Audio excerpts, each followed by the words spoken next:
جائے تو پھر ہندوستان کے اندر ہندوؤں کے جگہ رہنے کے اعتراض ہمیں کیا ہو سکتا ہے؟ یہ تو صرف اسلام کی خاطر ہے جو ہم الگ مملکت چاہتے ہیں اپنی. تو گویا ادھر سے یہ اسلام کے لیے الگ مملکت مانگتے تھے اور وہ حضرات اسلام کے نمائندہ اور علم بردار تھے. تو یقیناً یہ بات سمجھ میں نہیں آتی کہ پھر یہ ان دونوں میں جنگ کیوں تھی، یہ مخالفت کیوں تھی. یہ ان کو تو متحد ہونا چاہیے تھا، مشترک ہونا چاہیے تھا ہندو کے مقابلے میں اسلام کے تحفظ کے لیے. لیکن ہوا یہ تھا وہاں. اس کی وجہ کیا ہے؟ وجہ اس وقت بھی وہی تھی اور آج بھی وہی ہے کہ جس بات کو کوئی شخص اسلامی کہتا ہے اس کے اسلامی ہونے کے لیے اتھارٹی کیا ہوتی؟ آپ نے دیکھا جس کا جی چاہتا ہے، جس چیز کو جی چاہتا ہے وہ کہہ دیتا ہے اسلامی. اسلامی کیا ہوا ہے؟ کیوں ہے وہ اسلامی؟ اتھارٹی کیا ہے اس کے لیے؟ غیر اسلامی کہا جاتا ہے تو کیوں غیر اسلامی اس کو کہا جاتا ہے؟ تو پہلے یہ متعین ہونا چاہیے کہ اسلام کسے کہتے ہیں. جب یہ طے ہو جائے تو پھر اگلی بات ہوگی کہ اسلامی اور غیر اسلامی کیا چیز ہوتی ہے. وہاں یہ ان دونوں کے اسلام کا فرق تھا.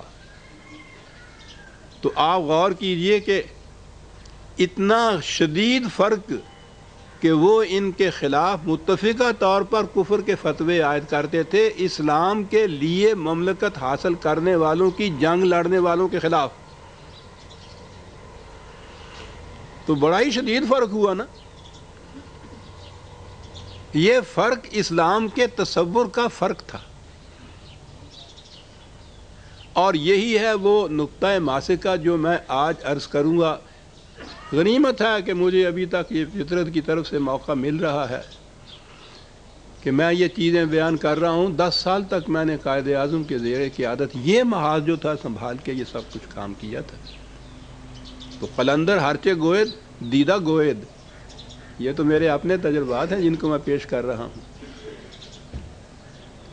اسلام اور غیر اسلامی کے متعلق قرآن کریم نے 4 لفظوں میں بات ساری طے کر کے رکھ دی. لمبی چوڑی بحثوں کی اس میں ضرورت ہی نہیں. اس نے کہا ہے وَمَن لَّمْ يَحْكُمْ بِمَا أَنزَلَ اللَّهُ فَأُولَٰئِكَ هُمُ الْكَافِرُونَ. جو بھی قرآن کریم کے مطابق حکومت قائم نہیں کرتے انہیں کافر کہا جاتا ہے. یہ قرآن کا فیصلہ ہے، یہ خدا کا فیصلہ ہے اور کتنا صاف ہے. اس میں کسی لمبی چوڑی بحث کی ضرورت ہی نہیں ہے. 4 لفظوں میں واضح انداز میں اس نے بتا دیا. یہ تھا وہ اسلام جو نبی اکرم صلی اللہ علیہ وسلم نے پیش کیا. اس کے مطابق ایک مملکت قائم کی قرآن کے مطابق. قرآن کی کیفیت یہ ہے کہ اس میں بجز چند احکام کے باقی اصول اور اقدار دی گئی ہیں، حدود دی گئی ہیں. یہ اصول و اقدار یا حدود تو غیر متبدل ہمیشہ کے لیے رہتی ہیں. تمت غیر مکمل بھی ہیں اور ابدی طور پر غیر متبدل رہنے کے لیے دی گئی ہیں. ان حدود کے اندر رہتے ہوئے ہر زمانے کی اسلامی مملکت اپنے زمانے کے تقاضوں اور ضروریات کے مطابق جزئی احکام یا ان اصولوں کو بروئے کار لانے کے لیے طریقہ کار امت کے مشورے سے خود مرتب اور وضع کرتی ہے. یہ حدود اور یہ اصول تو ہمیشہ کے لیے غیر متبدل چلے جاتے ہیں اور ان کے اندر رہتے ہوئے جو بائی لاز یا جزئی قوانین وغیرہ کوئی ایک مملکت طے کرتی ہے، اگلی مملکت اپنے زمانے کے تقاضوں سے اگر ضرورت سمجھے تو ان میں رد و بدل کرتی چلی جاتی ہے. تو یہ اقبال کے الفاظ میں ثبات اور تغیر کا جو حسین امتزاج ہے، اس سے یہ اسلام قیامت تک کے لیے رواں دواں چلا جاتا ہے، کسی مقام پہ رک نہیں سکتا. ازلی اور ابدی اصول اور ان کے اندر بدلتے رہنے والے جزئی قوانین اپنے اپنے زمانے کے تقاضوں کے مطابق. یہ تھا وہ انداز اس حکومت کا جو نبی اکرم صلی اللہ علیہ وسلم نے قائم فرمائی تھی۔ تاریخ میں لمبی بحث میں نہیں جانا چاہتا، کچھ عرصے کے بعد یہ نظام بدل گیا اور اس کی جگہ ملوکیت نے لے لی، بادشاہت نے لے لی۔ ملوکیت یا بادشاہت بنیادی طور پر اسلام کے خلاف ہے۔ ملوکیت کے معنی صرف شہنشاہیت یا بادشاہت نہیں، حکومت کا بزور شمشیر حاصل کرنا اور پھر موروثی طور پر آگے اس کا چلتے چلے جانا، اسے ملوکیت کہتے ہیں، خواہ اس کا کچھ بھی نام کیوں نہ رکھ لیا جائے۔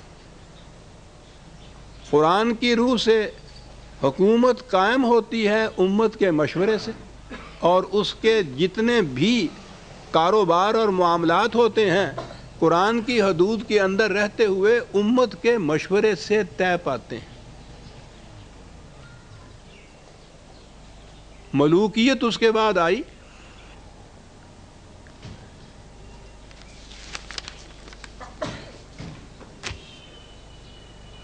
تو جیسا میں نے عرض کیا ہے کہ وہ ملوکیت تو اسلامی حکومت ہی نہیں تھی، لہذا اس کے دور میں جو بنے ہوئے قوانین ہیں وہ بھی اسلامی نہیں ہو سکتے۔